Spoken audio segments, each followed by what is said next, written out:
When looking at various leader options, you may have noticed that leaders are available pre-made. In fact, we have them in this shop right now. But if you want to make your own wind-on leader, something I very much enjoy doing for all of my tackle, I'm going to show you exactly how to do that today.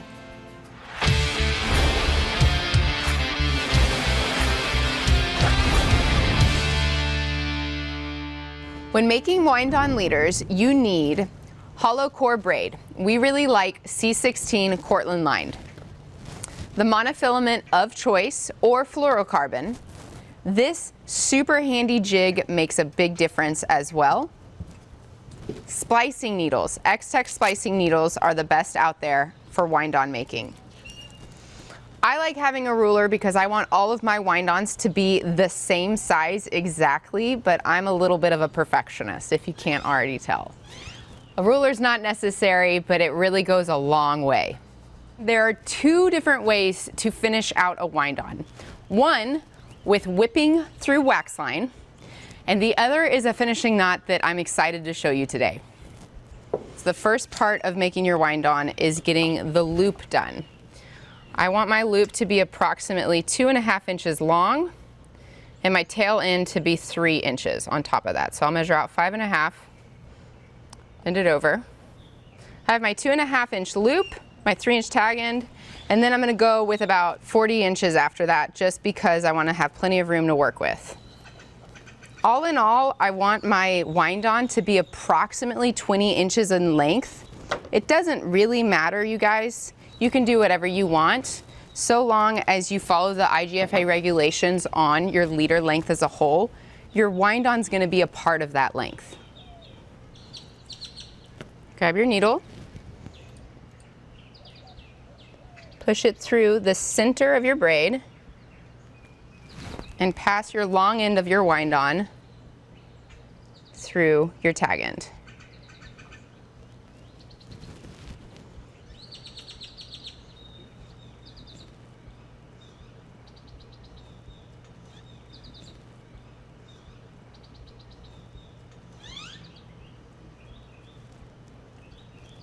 You want to keep your loop pinched because at this point you will be able to vary the size very easily.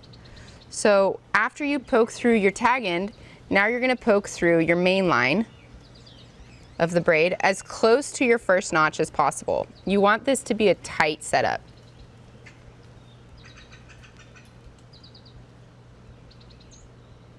Pass your tag end through.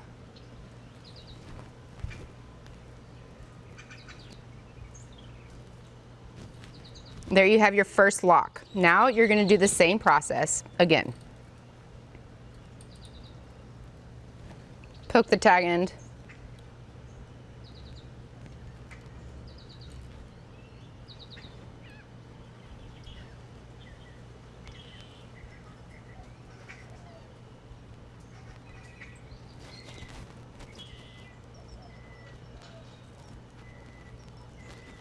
When I do this, I try to make sure that my Dacron is laying flat, just to keep it as pretty and symmetrical as possible. Now the last notch is going to pass the tag in into the length of the main line.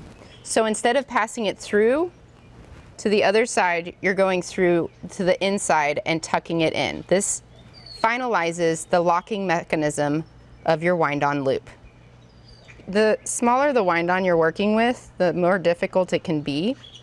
But again, think about the Chinese finger trap when you're working with this Dacron. If you keep it loose, it's going to be easy to pass the needle through the length of the Dacron.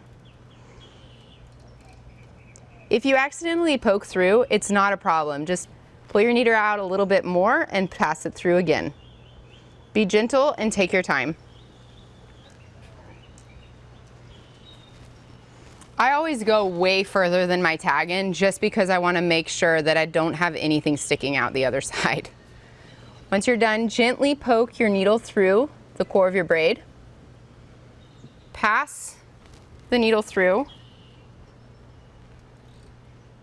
and work the braid off of the tip of the needle with your tag end.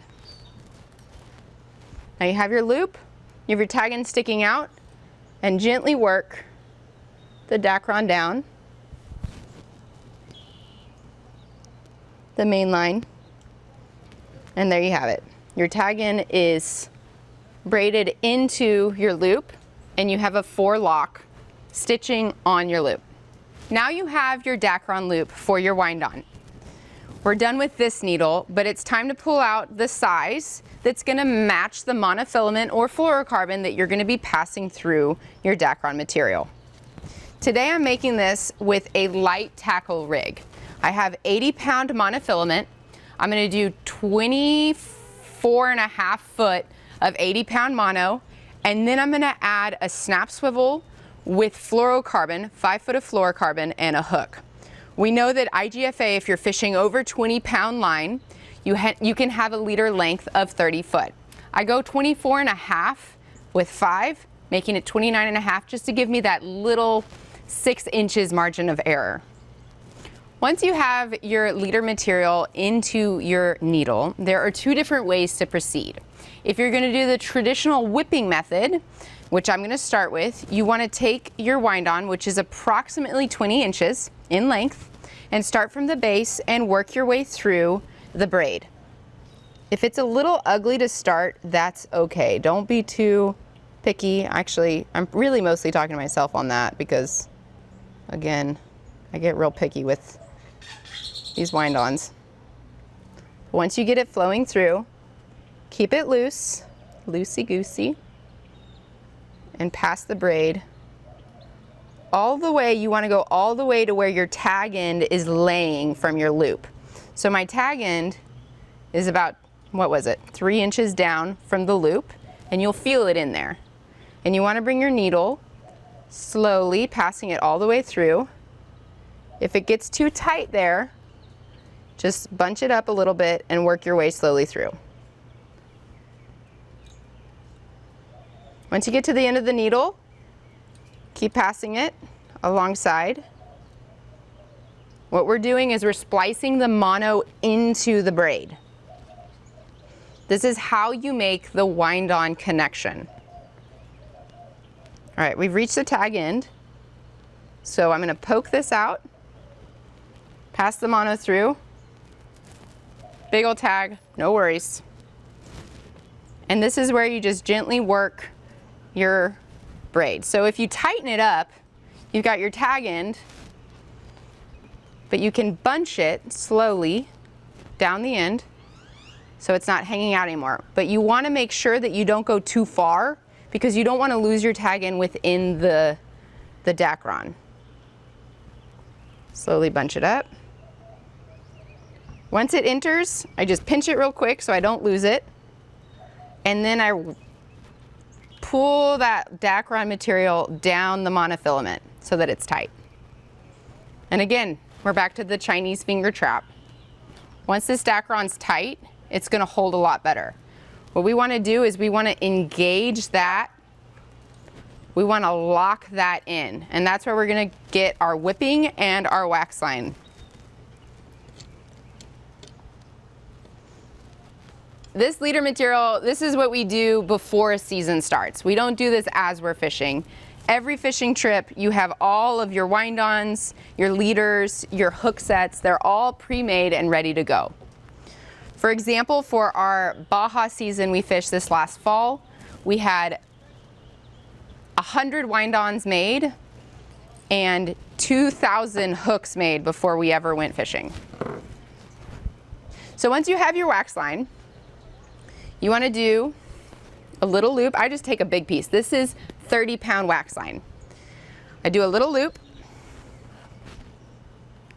and I go through half hitch, pull it all the way through, and tighten it up near the base of the Dacron, but giving yourself some room to work the wax line. We're going to whip it all the way down the length. I'll take my tag in. In this situation, it's a bit long, so I'll shorten it. Wrap it around the main.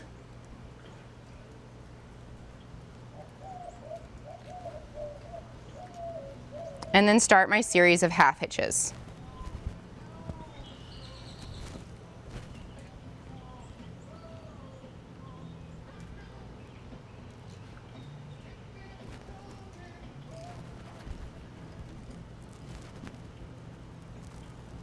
This process is called whipping, and you can use it whether you're making wind-ons or connecting your backing to your main line.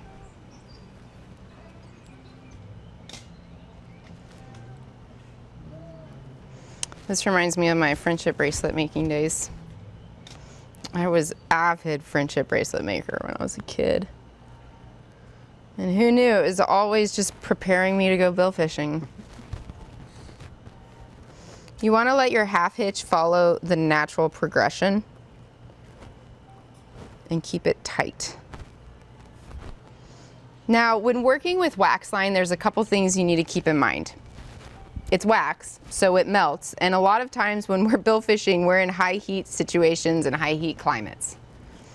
Even if you're not making wind-ons in the cockpit, when you're out fishing, you might be working with wax line, whether you're rigging baits or whatever it might be. So keep your wax line in the ice box or the fridge. Keeping it there makes a big difference in its workability down the line when it's time to put your hands on it. Once it starts getting too hot and too sticky and slippery, it loses its integrity and doesn't last very well. I keep my wax line in the fridge. Now we're past the Dacron. I'm gonna go a little bit further down the monofilament with my half hitches before doing a finishing knot and closing out my whipping.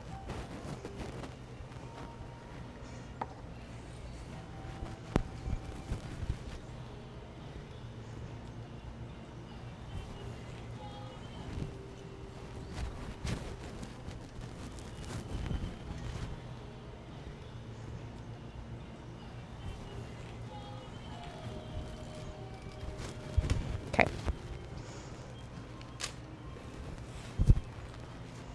Now, I've done my series of half hitches. I have my wind on how I want it.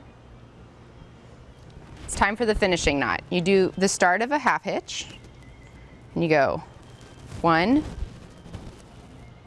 2, 3, 4, and 5. Once you have your 5th pass, you want to pinch it here and unwrap it along the top of it. 1, 2, back alongside itself. 3, 4, 5. Pull this through, pull it tight,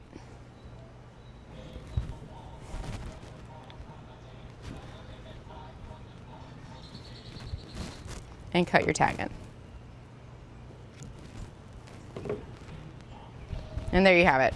That's how you whip a wind-on. From there, you want to measure your monofilament to 24.5 foot. That's what I do from the loop. That way you have 5 foot to work on your terminal tackle, which we'll get into in a different course. But if you're not into whipping and you want to see the new way we do wind-ons, here is the finishing knot.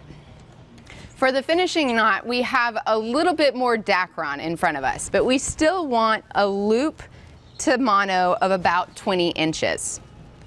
At this point, the reason why my tag in is so long is because I have a knot that I want to tie into it at the end. I'm going to take my needle and pass it into my Dacron at the spot of about 20 inches.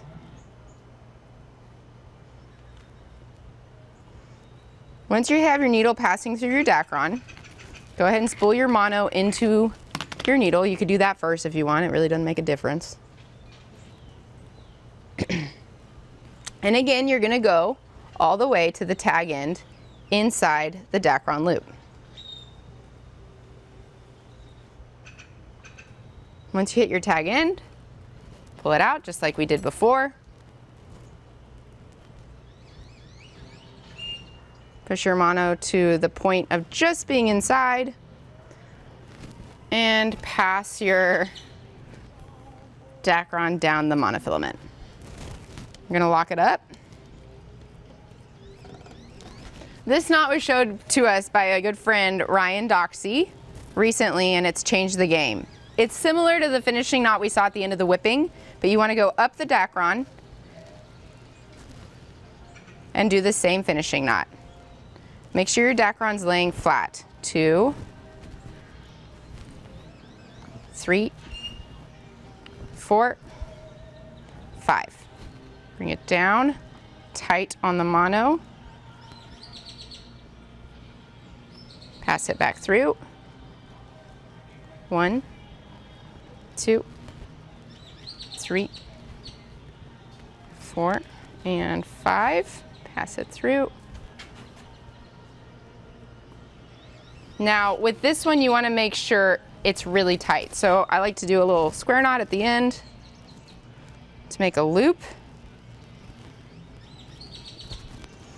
Take my cutters, take my loop from the dacron, put it at the base of my jig, the cutters, and tighten it out.